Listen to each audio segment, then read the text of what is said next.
So today we have a very interesting parsha. We are starting a new Chumash. This is Chumash Shemot. And Chumash Shemot teaches us quite a few things.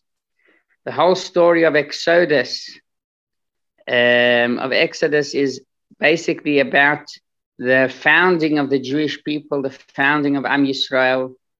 The purpose of us leaving Egypt, leaving slavery, was for us to become a nation and to receive the Torah. That is basically the entire purpose, the entire idea behind everything. And what we can learn in our parsha is also a general principle. There's a general story in our parsha about Exodus. Not only that, not only about the general story, but we have a small story that's basically brought in brackets in our parsha, talking about Moshe Rabbeinu and the Egyptian that he killed. It's a very interesting story, and we can learn there about what's called bitachon in Hashem. We all speak a lot about bitachon. We all know the importance of bitachon, which means trust in Hashem. There's belief in Hashem, emunah, where we believe in Hashem, and there's bitachon, we trust Him. What do we trust Him for? So that's what we're going to learn about. We trust that things will be best, that things will be okay, that things will go smooth, that things will be fine. We trust Hashem. There's a whole chapter, a whole paragraph in the book called Chavat HaLevavot, which is a book of Musar, and there it's called Sha'ar HaBitachon, the gate of trust. It teaches there how exactly we should trust Hashem and in what way. So before we start, let's first talk about the general idea, the general concept that is brought in our Chumash Shemot. Am Yisrael leaving Egypt, and unfortunately we know that not everyone were able to leave Egypt, but there was a significant amount of people who did not leave Egypt. Basically 4/5, which is 80% of the Jews that spent their time in Egypt, they were there in Egypt, they were enslaved, and they worked very hard. They were tortured, they were traumatized by the Egyptians. They did not leave Egypt. What happened to them? So the Medrash tells us that during the Makkah, during the plague of Choshech, of darkness, Hashem killed them. Hashem killed them as well because Hashem did not want any of them staying in Egypt. They basically wanted to stay in Egypt. They did not trust Hashem, that Hashem would take them out of Egypt and that Hashem would bring them to the promised land. They preferred to stay in Egypt. And Hashem said, no, that's impossible. I'm not leaving you in Egypt. And that for that reason, they were all killed during the plague of darkness. Now, this is a very interesting story because we've got to explain, and this is a question that many times people ask, is how could it be that 80% of the Jews in Egypt did not want to leave? So there are two ways to approach this. There are two ways to look at this story. First of all, we know that there is a law that if we have a bad king that rules a certain country where Jews are present, we aren't allowed to pray and daven for him to die, unless very extreme cases. But otherwise, it's not that the moment that we feel uncomfortable with the king or uncomfortable with the situation, so we should just pray that that king dies. Why not? So Chazal teach us that you never know who will come instead of him, who will be the next king. The next king could be just worse. So it's not clever to pray for this king to die when the next king might be even worse. By the way, till this very day, they use this principle. When Israel does not kill any terrorist, practically Israel probably could, let's say the head of Hezbollah, Nasrallah, probably if Israel wanted to kill Nasrallah, they would be able to kill him. But they are not so sure who is next in line, who will take his place. And the person that might take his place might be worse. He might be a Meshugana. And for that reason, Israel does not just randomly go and kill a terrorist. Once again, because you don't know who will be the next. But it's not only that. Sometimes people that are in prison, people that are enslaved, people that are traumatized, people that are captured, sometimes they start identifying with their capturers. And this is called the Stockholm Syndrome. The Stockholm Syndrome is basically a syndrome where people that were captured start identifying with their with the people that caught them, with the people that captured them, and they start identifying with their ideology. They start understanding them. They don't want any harm to be done. This is something psychological that happens to people. This is the way that Hashem created the world, with this psychological effect. And it's very interesting because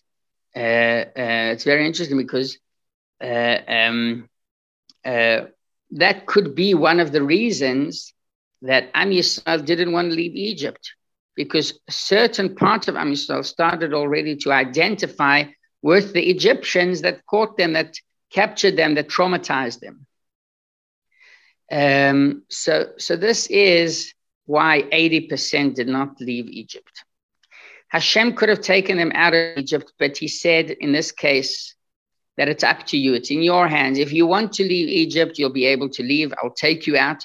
If you don't want to leave Egypt, so I'm not going to force you out of Egypt. I'm not going to force you out of the place. It's up to you. But in the future redemption, in the ultimate redemption, before Mashiach comes, or when Mashiach comes, it says that every single person will be taken out of exile. No one will be left out. No one will be left out, no matter who it is, no matter what he thinks, even if he does not want to come and want to leave his place, right? Because maybe his life is very comfortable, or maybe he identifies too much with this physical and material world. So for that reason, because of that, Hashem says that in any case, I am going to take you out of exile. What is the difference? Why in the exile of Egypt? So what happens is that Hashem says it's up to you. It's in your hands. If you want to leave, I'll take you out. But if you don't want to leave, so you will still, if you don't want to leave, then you'll stay there and die. On the other hand, in the future redemption, what will happen is that everyone will be redeemed. The truth is that there's been a significant difference between those two periods in the Jewish nation's life. What happened during those two occasions? We have a very important date, a very important occasion, and that is Matan Torah, giving us the Torah. Hashem upgraded us. Hashem lifted us up, changed his interaction with us, changed his approach to us. And from now onwards, we aren't alone in a certain way.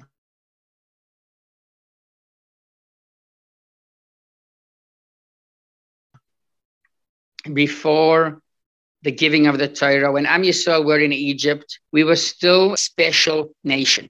Like Hashem, that was the way that that the whole approach was. Something changed. We became, and as we are referred, so this is what happened when Am Yisrael, while Am Yisrael were in Egypt. They were basically there in Egypt, and they said to Hashem, you know what? We aren't interested in a connection. Hashem said, okay, I'm not going to force myself. But once Hashem chose us, choosing is a different level entirely. When someone chooses something else, what basically happens is he makes the thing that he chose part of himself. Because the true idea of what we call bechira, choice, is a deep, deep, ultimate connection. And this connection is something that we can't take back. This connection is a connection that we can't say, no, I'm not going to leave exile. So this is the difference between the previous exile and the exile that would be, hopefully, in our days. So once again, in the previous exile, we had a choice not to take part in it and to stay in Egypt. And unfortunately, they died there. And the option is, and the future exile, that is an exile where we aren't going to have the choice to stay behind. We're going to be taken out of this exile into a better place. So that is the general story of leaving Mitzrayim, leaving Egypt, leaving exile. But there's also an additional story that we can find in our Parsha. And the additional story is all about trust in Hashem. The idea behind trust in Hashem is making it real, making it realistic, actually believing in it, actually trusting Hashem. Sometimes people do the social experiment. And one person says, Moshe Rabbeinu, he was from the tribe of Levi. Levi's alone. He let them sit and study Torah, practice Torah without interfering. Moshe Rabbeinu had extra time, and it says, Vayar, he said, the Torah tells us that Moshe Rabbeinu went outside and he saw his people suffering. He saw his nation suffering. He noted there. That's what it says about Moshe Rabbeinu. Not only that, it says, Vayar ish Mitzri, an Egyptian, Makeh ish Ivri me'achav, beating a Jew, his brother. Moshe Rabbeinu didn't think twice. He killed that Egypt, buried him under the sand. That's what the Torah tells us that happened. This is one story that just happened. And I would like to speak about the last idea, that this interesting story that's about trust in Hashem. It's a very important idea, very interesting idea.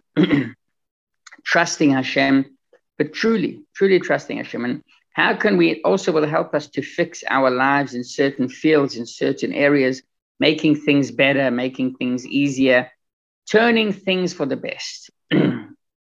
So the story is about Moshe Rabbeinu going out one day and noticing how his brothers are tortured. And it says that he saw specifically one Egyptian person beating another Jew. So he decides, Moshe Rabbeinu decides, and he kills this Egyptian, buries him in the sand.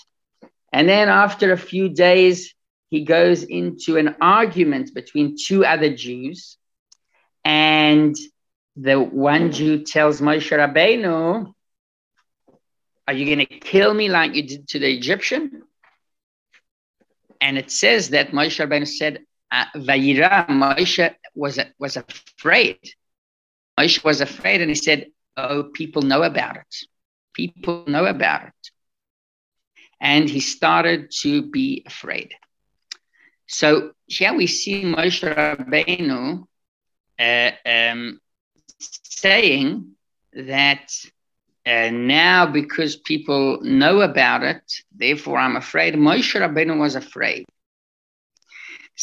One of our forefathers was also afraid. His name was Yaakov. It says Yaakov was afraid when he went to meet his brother Esau, and he decides to split the camp. He decides to split the people that he was to place them in two different places. So if one will be chastened after, the other will be able to escape. That's what happens with Yaakov. So here we see that our forefathers, Moshe Rabbeinu and Yaakov, they were afraid. What is the idea behind them being afraid, and how can we avoid it?